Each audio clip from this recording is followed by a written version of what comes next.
Just want to let you lot know that if you're watching this clip on the Fozcast YouTube channel, the full episode is now available to watch exclusively on Spotify, and it's free. Come on.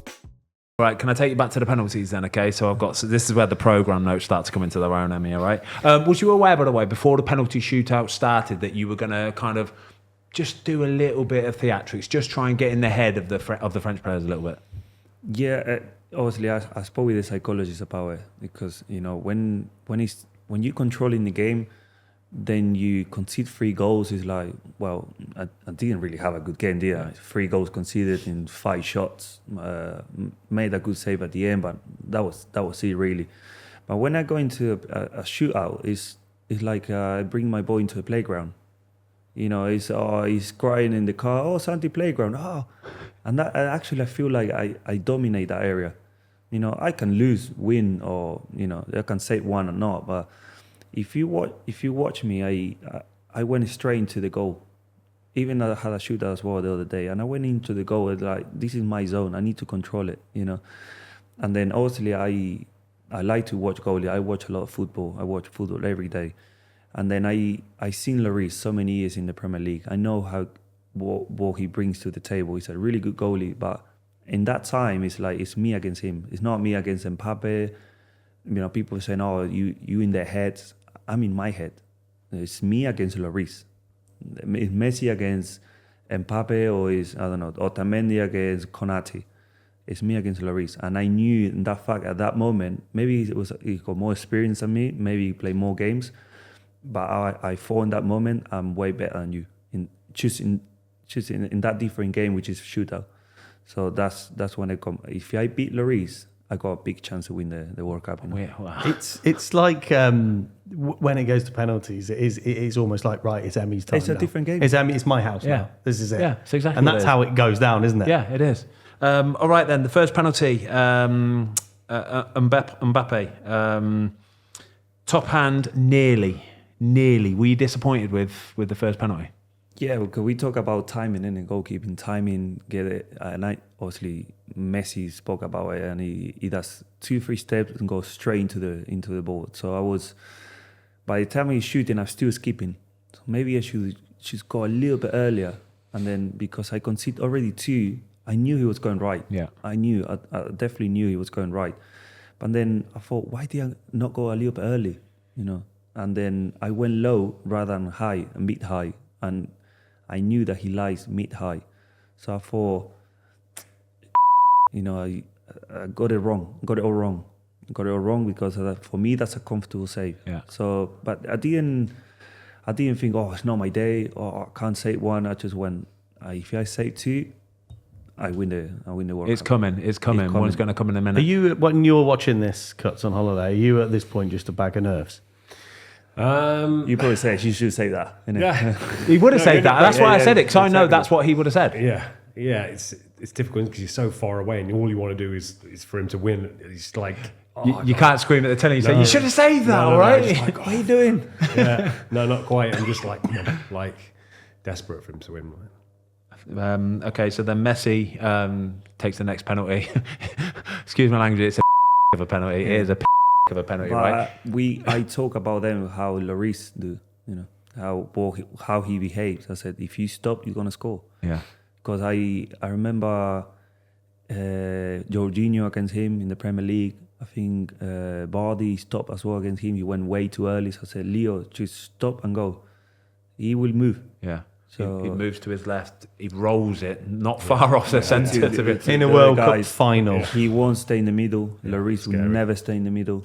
So it's kind of like when I talk to my teammates in the national team, they listen as well. So I said, go to the middle, go in the middle, at least one in the middle. So we scored 2 out of 5 because of through the middle, through the middle. Yeah. And then Kingsley Coman steps up. Big save, comfortable save. When you're diving that way, and it almost hits you in the chest, doesn't it? It does hit you in the chest, yeah. I missed it. You just know you're saving it though, don't you? Because you're almost dive past it, don't you? Yeah, but you know, I watched penalties the day before, and I watched Griezmann, Giroud, Mbappe, Varane, and I think Muani. So then Griezmann wasn't on the pitch. yeah. Giroud wasn't on the pitch. Dembele wasn't on the pitch. I looked. Varane wasn't on the pitch. So for the command, I say, I don't know where he's going. So that's when it comes, that intuition that, that I always believe that I back myself up. So it's about timing. And that's when I got to really, really, I jump more than I should have. Yeah. It's more like, I was probably so nervous. Not so nervous, but so tense that I missed the ball and it hit my chest. And that feeling, the way I was jumping, is because, that's me, I got it right, I didn't, because I was so frustrated for not saving Mbappe's. That's more like me, Yeah. That I find interesting, where he says about that tense feeling, that it's not nervous feeling, it's like it's so much energy isn't it? It's so, it's hard to describe that you almost can't feel your fingers. What, adrenaline? Adrenaline, crazy. Yeah. Concentration, or I don't know what that is, but it's just, sometimes, goalies having cramps. Yeah. How can a goalie have a cramp? It's because you're so tense, you're so nervous that you muscle contracts, isn't it? Yeah, that's right. It was a comfortable save in the end. I want to talk about the Tchouaméni penalty though. So third penalty for France, he drags it wide. But this is where, and we're going to talk about in a minute if that's okay. But this is where you came into your own a little bit. I was buzzing off it. I think it's a fair play. If you can do it, and do it all day long. You throw the ball away a little bit. And the bit that I really like about this, and we talked about it a minute ago, is the camera sort of pans to Tchouaméni's face, and he's trying to act all cool, like, I'm not fazed by this ain't even a thing, all right? And he has this little double nervous grin. Honestly, it's so double nervous, it's ridiculous, right? And I'm thinking, oh, mate, I don't like the look of that. Then the camera pans to Didier Deschamps on the sidelines, and he's fuming at you. He's like effing and jeffing and cussing and all that kind of stuff. And it comes back to Tchouaméni. He steps up to take the penalty, and it's inevitable, isn't it? It is inevitable what he's going to do. I'll come to you, cuz. He's going to drag it, don't you? Yeah. And it is one of them. You can see it. You can see it on his face. Yeah. You're like, oh, he's not quite sure, this boy. And then that's when you've got one over. Straight away, it's like, I've got him. But I knew it was the time, because I never doing the first pen or the second one.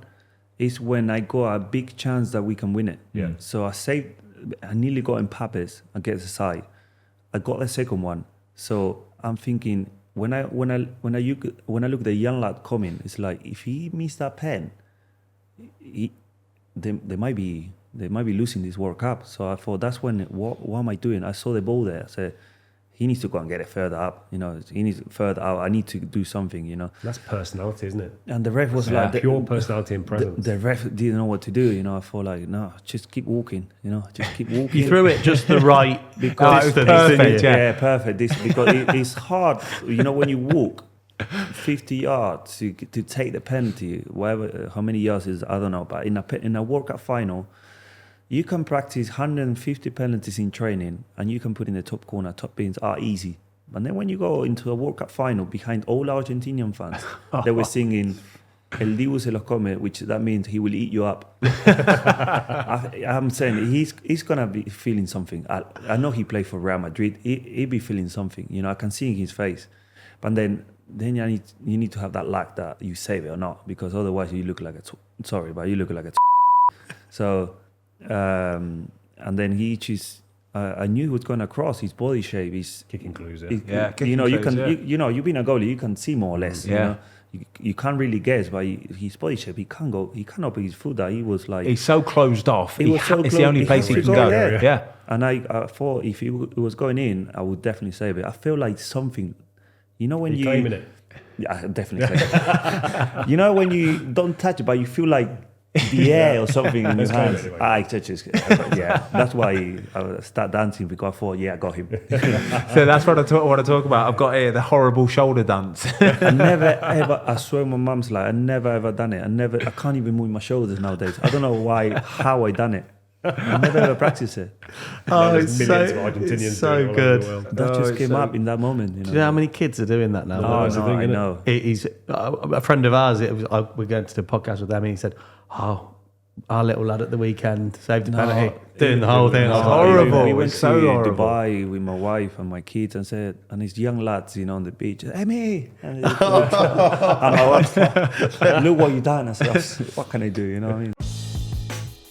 Thanks everybody for watching. We hope you enjoyed this clip of the Fozcast. If you would like to watch the full episode, it is now available exclusively on Spotify for free.